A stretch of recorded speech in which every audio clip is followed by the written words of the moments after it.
Hello everyone, it's Shane Kanto, your Wasteland reviewer, and I'm here to review Awake. And this is a new Netflix science fiction thriller from writer-director Mark Raso about a global event that knocks out all of the electronics in the world and also, for some reason, makes it impossible for human beings to sleep, except for a select few. And that's where the tension is.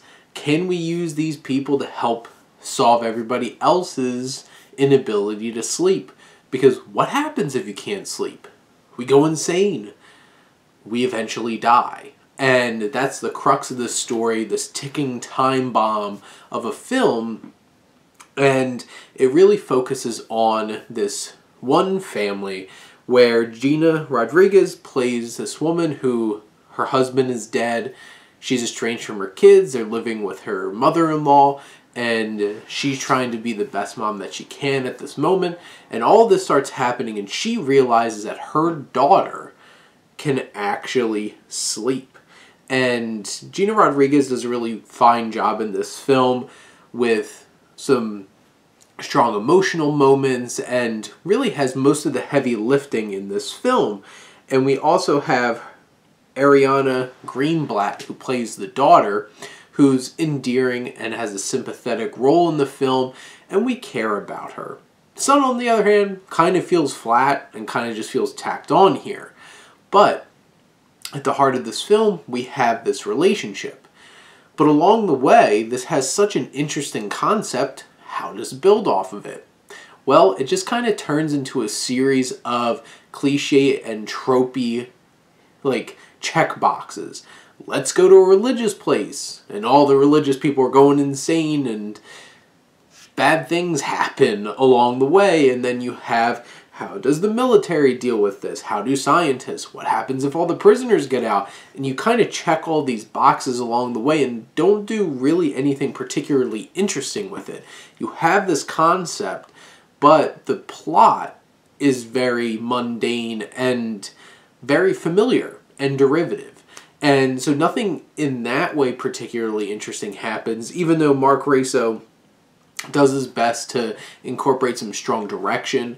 There's some really chaotic action sequences in the film, especially the climax of the film, that really pays off. But to get there in this modest runtime of only an hour and 37 minutes, it's kind of a drag. And it isn't as particularly interesting as it should be.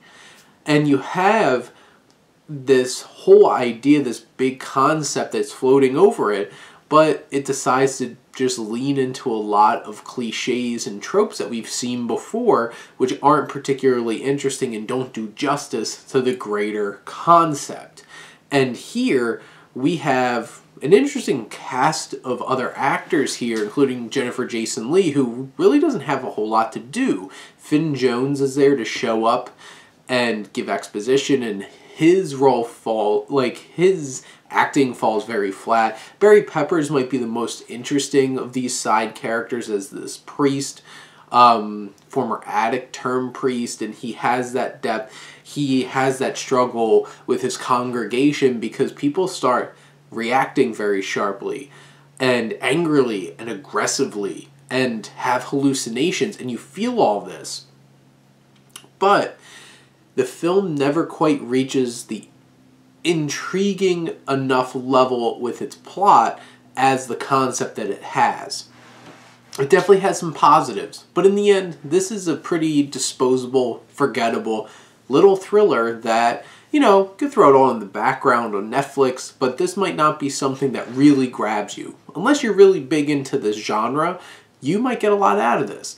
But if you're not, and this is just on Netflix, you can always just throw it on.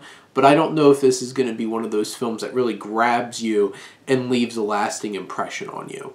But those are my thoughts on Awake. Let me know what you think, and let's talk some movies. But thank you as always for tuning in and supporting your Wasteland Reviewer.